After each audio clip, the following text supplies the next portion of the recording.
What's lurking in the basement of this haunted five-star hotel?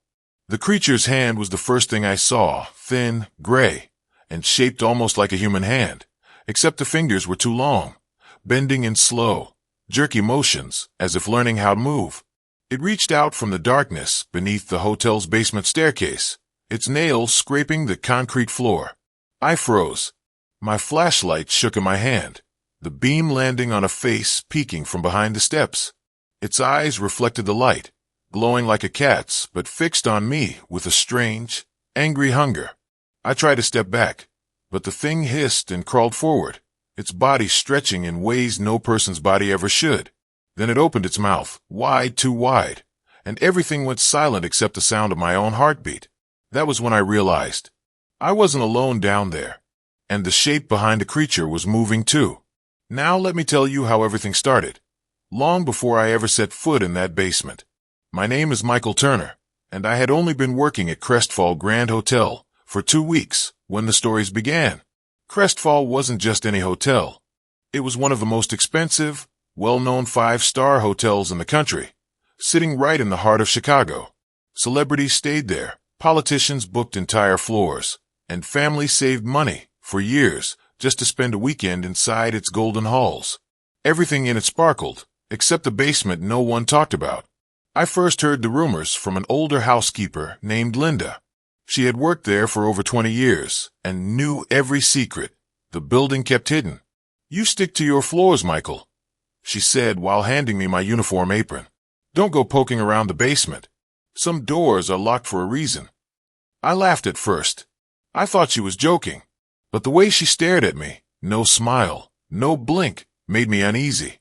Over the next few days, little things kept happening. Not dangerous things, just strange ones. I would be pushing my cleaning cart down the hallway when the elevator doors beside me would open on their own, even though no one was inside. Room service trays left outside doors would move slightly, like someone nudged them. Lights flickered even though the hotel had brand new wiring. Still, I tried to ignore it, thinking big old buildings just make weird noises. One night, around 11 p.m., the front desk called me.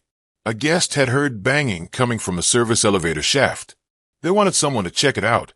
Guess who was the newest employee? Me. I grabbed my flashlight and headed down.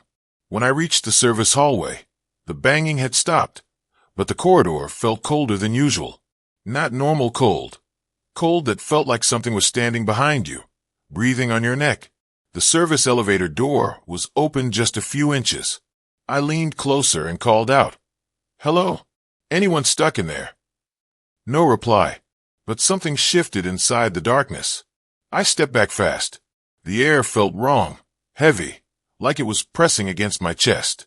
My mind told me to leave, but my curiosity whispered to take a quick look. I pushed the door wider and aimed my flashlight down the shaft. Nothing, just dusty cables and shadows. As I turned away, the light above me flickered once, then twice, then shut off completely. I stood frozen in total darkness until the backup generator kicked in and the emergency lights glowed faint red. That was enough for me. I went straight back upstairs and told the front desk I found nothing. But that night, I noticed something new. The elevator door, which had been cracked open before, was now completely shut. Another day passed, then another, but the hotel didn't feel the same. Guests kept complaining about hearing whispers in the hallway late at night. A kitchen worker told me something tugged his apron when he was alone. The security guard said the basement cameras kept showing blurry shapes that disappeared when he went to check. Finally, on Friday night, everything changed. I was sent downstairs to the basement to store some extra supplies. I didn't want to go, but saying no would only make me look scared. And I wasn't scared, not yet. The basement smelled dusty and old. The lights flickered every few seconds. My footsteps echoed like I was walking through a tunnel. As I placed the supplies on a shelf, I heard it, a soft tapping sound behind me. I turned. Nothing. Then I heard it again. Tap, tap, tap. I followed the noise to the old staircase, leading to a locked storage room. The tapping grew louder, faster, like someone knocking from the other side of the door or the wall behind it. I bent down slowly, shining my flashlight under the stairs. That was when I saw the hand sliding out from the shadows. The same hand that would chase me minutes later. The same hand that did not belong to any living person in the hotel. And as I stumbled backward, something huge moved behind the creature, making the air grow colder and heavier until I could barely breathe. Then, in one sharp motion, the creature lunged at me. The creature slammed into me with surprising speed, knocking the flashlight from my hand. The beam rolled across the concrete floor, wobbling as it landed against a paint bucket. I scrambled back, my palms scraping the cold ground. The creature's long fingers clawed at the spot where I had been, dragging against the floor with a sharp, screeching sound.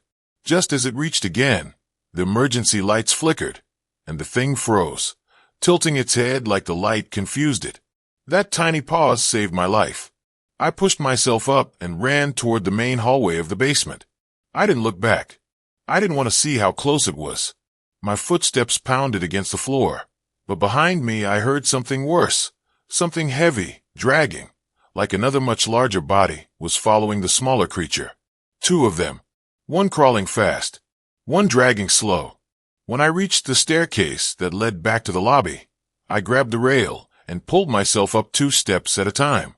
My breath came fast, burning my chest. I heard the smaller creature skittering behind me, its nails clicking on the steps like a giant insect. I didn't stop running until I burst through the door that led to the staff hallway. The moment I got inside, the lights turned bright again. The normal hum of hotel life returned.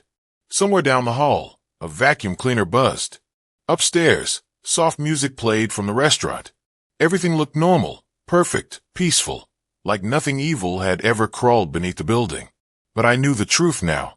Before I could catch my breath, Linda stepped around the corner, carrying folded towels. She froze when she saw my face. "You went down there, didn't you?" she whispered. I didn't answer, but the look in my eyes must have been enough. She dropped the towels and grabbed my arm, pulling me into the laundry room and shutting the door behind us. "You saw it," she said quietly. "The small one." "What is it?" I asked. "What's down there?"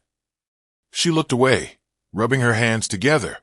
"I told you the basement has rooms that were closed years ago, but nobody ever told you why." I swallowed hard. "Tell me." She nodded slowly, her voice barely above a whisper. "Back when I first started working here, the hotel had a lower level used for temporary storage.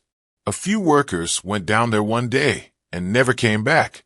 They found signs of them, jackets, tools, a bucket of cleaning supplies kicked over, but no bodies. The cameras cut out at the exact minute they went missing." My heart thudded. "What happened to them?" "No one knows," she said, "but the hotel sealed the lower rooms. They didn't want rumors hurting business. And for a while, everything stayed quiet." She sighed heavily, until the noises started. I leaned back against the wall, trying to slow my breathing. "There's something else down there," I said, bigger than the little creature. I heard it. It was dragging itself. Linda nodded again. "Others have heard it too, but no one's ever seen it. Not fully." I didn't sleep that night, not even for a second. Every time I closed my eyes, I saw that pale hand reaching for me.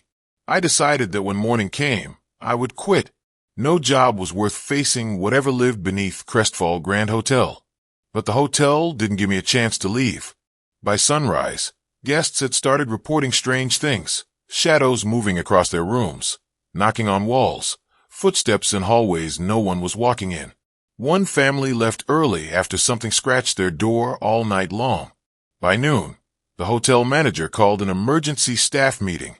His face looked pale, like he hadn't slept either. "We're having some unexpected issues," he said, "and someone needs to check the basement again. The security system picked up more motion down there last night." Everyone turned to look at me. The newest employee, the one who had been down there, the one they assumed wasn't afraid. My stomach dropped. "I'm not going back." "You have to," the manager replied. "None of us can. You're the only one who saw something and came back alive." Linda placed a shaky hand on my shoulder. "I'll go with you." The manager handed me a new flashlight, bigger, brighter, heavier. But it didn't make me feel any safer. We walked to the basement door together. The hallway seemed quieter than usual, as if the hotel itself was holding its breath. When I opened the door, the cold air rushed up to meet us, swallowing the warm hallway behind. The lights flickered. Something moved in the darkness. Not the small creature. Not the dragging one. Something new. Linda grabbed my arm tightly. "Michael, do you see that?" A shape stood at the bottom of the stairs, tall, thin, with a face that looked almost human. Almost. Its eyes opened slowly, glowing bright white in the dim light. And then it lifted its hand to its mouth and smiled. That was when we realized. We were not dealing with one creature. Not two. There were three. And the tallest one had been waiting for us.